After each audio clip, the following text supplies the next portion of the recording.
Hello there. Starting to invest seems like a daunting task to many people because the big bad stock market seems so complicated from the outside. And it is.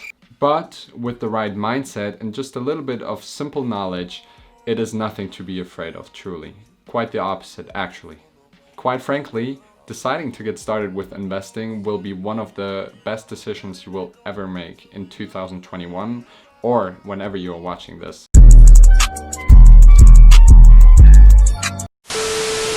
Especially in today's climate of negative interest rates on saving accounts. In this video, we will go over all the necessary basic steps you have to do ideally before getting started with investing to not lose all your hard-earned money on some Wirecard stocks, for example. So stick around until the end of the video to make sure you don't miss any of these. Alright, so let's get started. First, you got to know the difference between the investment options available to you. It's really important to understand each instrument and how much risk it carries. You can educate yourself on investing through books, Google, friends, the Wall Street Bets, Reddit, or, of course, as usual, this YouTube channel. The most popular investment options for those just starting out usually include one or both of the following options. First, Bitcoin. No, I'm just kidding, of course. First, stocks, which basically is a share of ownership of a single company, and they're also known as equities. Stocks are purchased for a share price, which can range from the single digits up to multiple thousands of dollars. If you're just starting out, you might think if the stock price of one company is higher than the other, that this means that this company is more expensive. This is not the way though, as the stock price is simply determined by the value of the entire company divided by the number of shares they issue.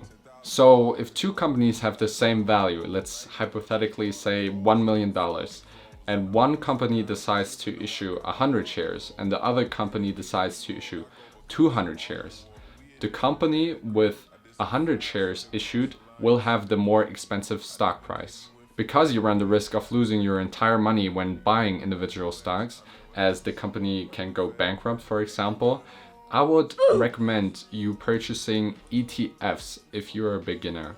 And ETFs stand for Exchange Traded Funds. Like a mutual or a normal fund, an ETF holds many individual investments bundled together.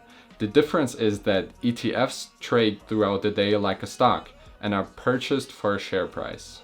An ETF's share price is often lower than the minimum investment required into a mutual fund, which makes ETFs a good option for beginners or broke people. People with a smaller budget.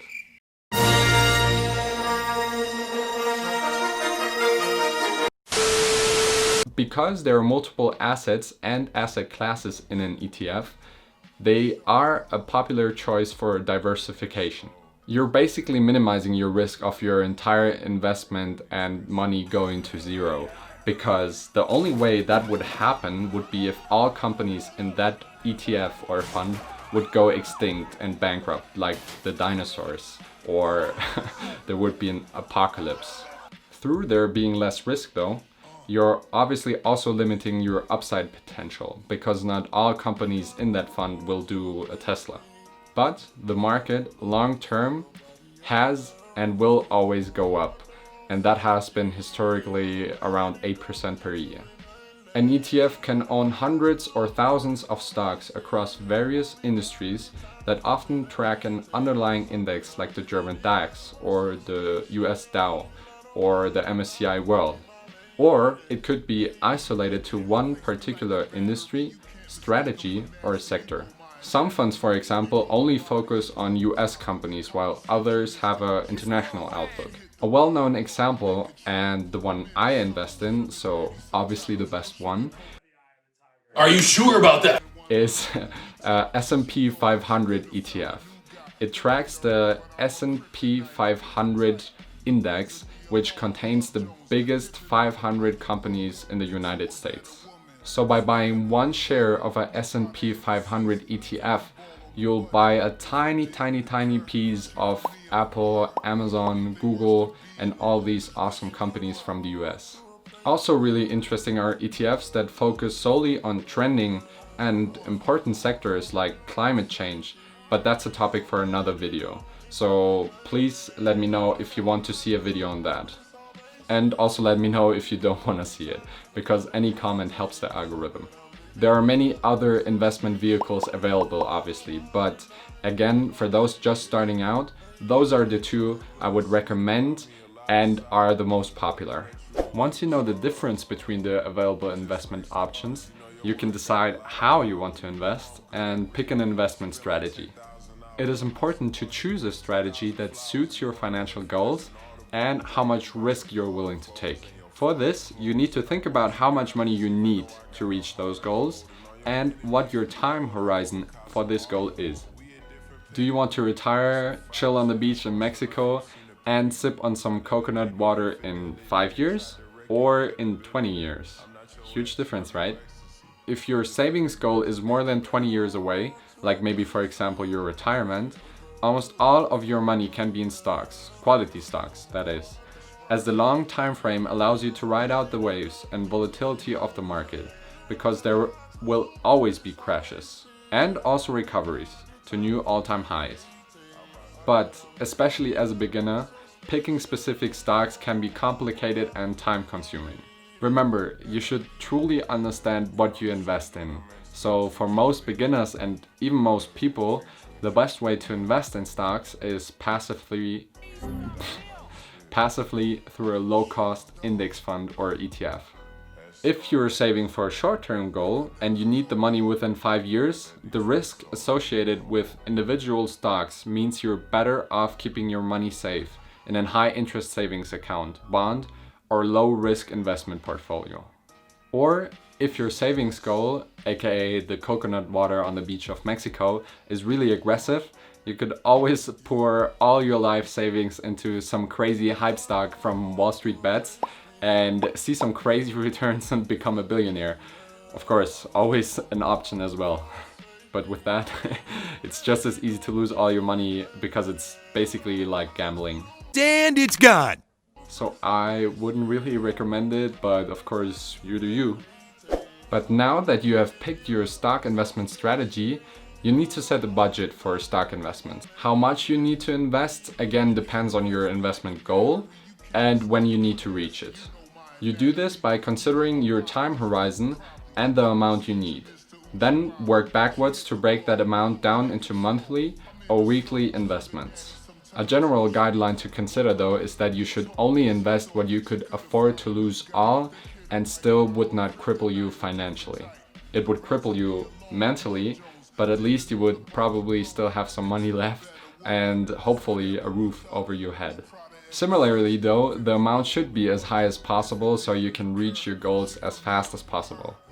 If your time horizon is again, for example, retirement, an aim to invest 10 to 15% of your income is entirely doable for many people, and it would make me really proud of you if you manage to do that. A common question under this category for beginner also is, how much money do I even need to start investing? The amount of money you need to buy an individual stock depends on how expensive the shares are. But nowadays, most brokers, also known as investing accounts, offer low entry prices through partial shares for as low as say 25 euros or dollars. With a partial share, you still own a small piece of said investment with all the perks and benefits, but only on a smaller scale. But you got to start somewhere. Even Warren Buffett one day started with his first $100. Sheesh, now you know how much you want to invest. This means you can now choose and open an investment account. Generally speaking, to invest into stocks and ETFs, you need an investment account. That's pretty interesting. For the hands-on types, this usually means a brokerage account. For those who would like help and someone else to make the decisions for them, opening an account through a robo-advisor is a possible option. But for us beginners, an online brokerage account most likely offers us the quickest and least expensive path to purchasing stocks, funds, and other investments. Here in Germany, but also for Austria and France, I personally use and can 100% recommend the broker Trade Republic for beginners, as it is the cheapest and most intuitive option. It is basically the German version of Robinhood, which would be, next to the other commission-free brokers like, for example, Webull, the best option for beginners internationally. If those options don't apply to you, let me know down in the comments below so I can try to help you research some options that may be suitable for you. I will leave a referral link down below for Trade Republic, where we both get 15 euros if you decide to get started with investing. Of course, there are other options available for sure, but for beginners starting out with just smaller amounts of money, their interfaces and advantages are not the most suitable for you.